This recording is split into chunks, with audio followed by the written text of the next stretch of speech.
Hallo, liebe Käferfreunde. Der Wurm muss dem Fisch schmecken, nicht dem Angler.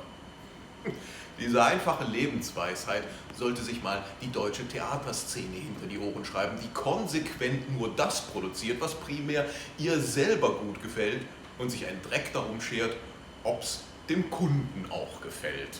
Ich darf sowas, denn ich trage ja die wirtschaftliche Verantwortung dafür, was ich produziere. Ich werde ja nicht vom deutschen Steuerzahler querfinanziert. Was meine ich damit? Schaut mal her, das ist ein 61er Käfer Cabrio in der schönsten Farbe, meiner Meinung nach, die VW jemals lackiert hat, nämlich Berylgrün.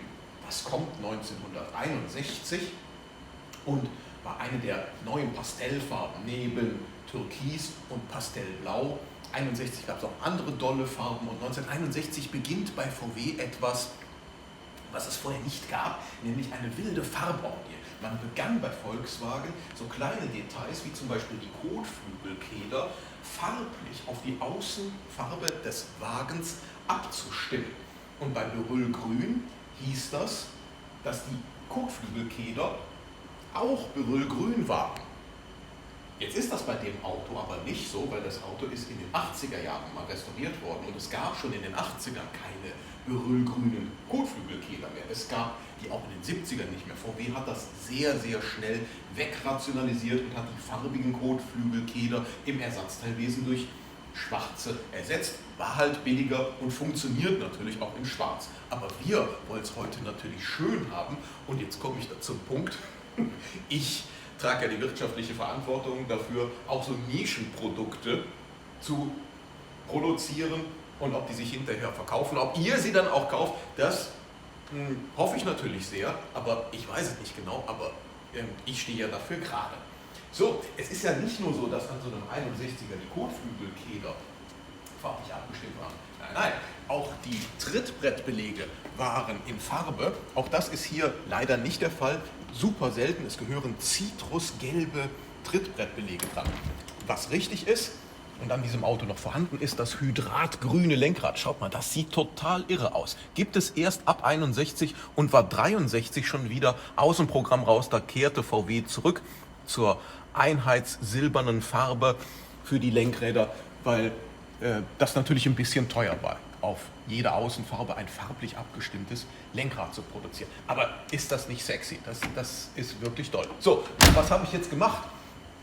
Ich habe mir dieses schlaue Buch hier zur Hand genommen, in dem VW 1961, als die große Farborgie losging, das alles aufgeführt hat. Und da habe ich mal geguckt. Hier seht ihr die Außenfarben: Schwarz, Rubin, Rot, Golfblau, Perlweiß, Türkis, Pastellblau und Berylgrün. Und ich wollte dann sicher gehen, dass ich keinen Mist produziere. Danach gesehen, aha, hier sind die ganzen Einzelteile wie das Lenkrad aufgeführt und Faltenbalg und Druckknopf für Schalthebel. Das war alles farblich abgestimmt. Und hier sind dann die Kotflügelkeder, Keder vorn, Keder hinten. Und siehe da, die waren tatsächlich in Berylgrün. So. Und das hier ist eine alte Farbmusterkarte von Volkswagen von 1961. Da ist das Berylgrün drauf. Man sieht hier, die Wagenfarbe ist schon etwas ausgeblichen nach 40 Jahren.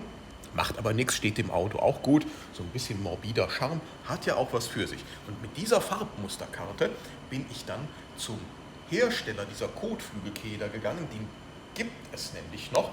Die Maschine zum Stanzen der Kotflügelkeder, die haben wir von dem schon vor 2 Jahren übernommen. Das heißt, diese schwarzen Kotflügelkeder, die machen wir schon seit 2 Jahren selber. Wir kriegen das Profil von der PVC-Fabrik und stanzen es dann selber. Und mit dieser Farbmusterkarte sind wir dann zu der PVC-Fabrik gegangen und haben gesagt, hier könnt ihr mal in euren alten Unterlagen gucken, ob ihr noch die Rezeptur habt für dieses Berylgrün.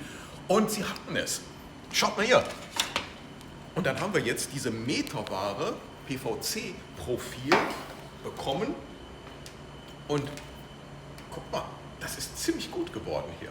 Das ist echt identisch mit der Farbmusterkarte. Hoffentlich kann man das bei YouTube auch sehen. So, und jetzt müssen wir es nur noch stanzen und dazu gehen wir mal runter in die Produktion.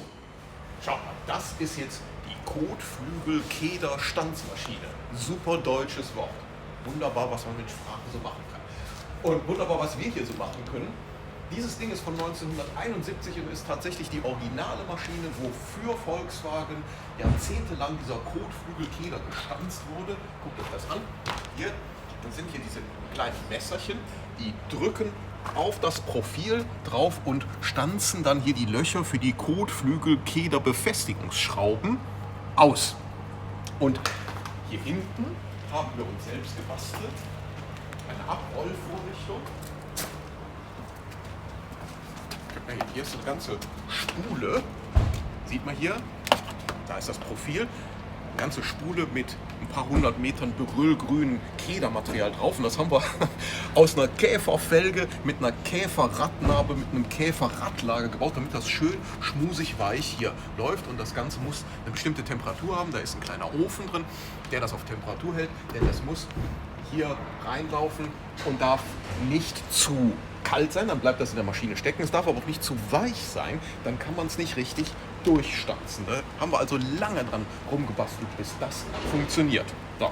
Und das läuft also hier rein, wird hier abgespult, geht dann in die Stanze.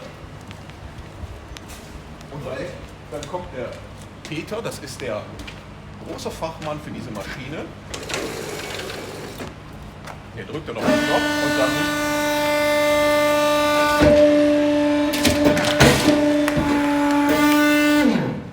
und dann stand er im Weg, aber auch egal. Ich hoffe, ihr habt das jetzt gesehen. Das geht da runter und dann zieht er das raus.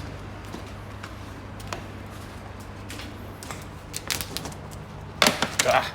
Und schon haben wir einen fertig gestanzten, berüllgrünen Kotflügelkeder aus Originalmaterial, richtig made in Germany, wie als wenn 1961 wäre. So, das ist jetzt der Wurm, der mir gefällt und hoffentlich auch euch. Und das könnt ihr jetzt bei allen VW-Partnern kaufen. Kaufen, da kriege ich immer viele Nachrichten dazu und viele Anfragen. Diese Mütze, ne, die könnt ihr jetzt auch kaufen. Schreibt mich dann einfach direkt an. Diesen Kotflügelkeder gibt es bei den VW-Partnern, zum Beispiel bei Peter Ebeling in Berlin oder beim Markus Ehrengruber von der GEMA Classic in Nürnberg oder beim Heiko von Heckkraft Motors oder für unsere Überseefreunde bei Flat4 in Japan. Die haben das schon auf Lager, denn wir produzieren das seit ein paar Tagen schon hier. So, und die Mütze gibt es wie gesagt direkt bei uns, schreibt uns an, das gibt es dann auf einem kleinen Dienstweg, ist ja bald Weihnachten und kalt ist es auch. Und ich wünsche euch jetzt einen guten Start in die Woche und bis demnächst.